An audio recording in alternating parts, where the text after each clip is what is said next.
തൃശൂർ കൊടുങ്ങല്ലൂരിൽ 1/2 കിലോ കഞ്ചാവുമായി യുവാവ് പിടിയിലായത് എടവിലങ്ങ് സ്വദേശി അവിനാഷ്. എക്സൈസിന് ലഭിച്ച രഹസ്യവിവരത്തെ തുടർന്ന് നടത്തിയ പരിശോധനയിലാണ് യുവാവ് പിടിയിലായത്. മലപ്പുറം മഞ്ചേരിയിൽ 39 ഗ്രാം MDMA-യുമായി യുവാവ് പിടിയിലായത് കൊളത്തൂർ കരുവമ്പലം സ്വദേശി Muhammad Rishad. Malappuram narcotic cell DYSP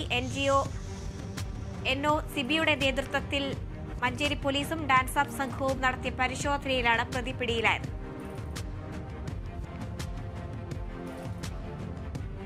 Palakkad പട്ടാമ്പിയിൽ 1.23 gram MDMA-യുമായി ഒരാൾ പിടിയിലായത് മണ്ണങ്കോട് സ്വദേശി മമ്മു. പ്രതിയെ പട്ടാമ്പി കോടതിയിൽ ഹാജരാക്കി റിമാൻഡ് ചെയ്തു.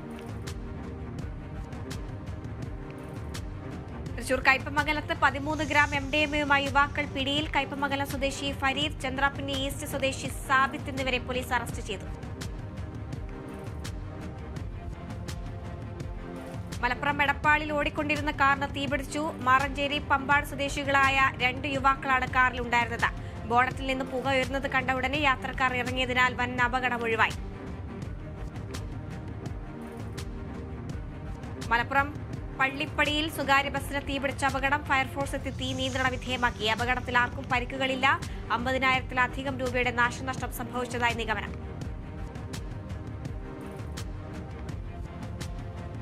ഉത്തരാഖണ്ഡിൽ നടന്ന ദേശീയ ഗെയിംസിൽ കിരീടം നേടി Kerala football team captain Ajay അലക്സിനെ ആദരിച്ചു. എറണാകുളം രാമമംഗലം വലിയ പള്ളിയുടെ നേതൃത്വത്തിലാണ് അലക്സിനെ ആദരിച്ചത്. 27 വർഷത്തിനു ശേഷമാണ് കേരളം ഫുട്ബോളിൽ സ്വർണം നേടുന്നത്.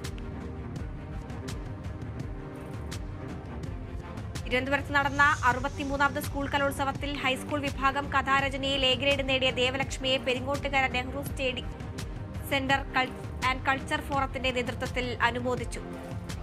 ട്രഷറർ പ്രമോദ് കണിയമംഗലത്ത് അധ്യക്ഷത വഹിച്ചു.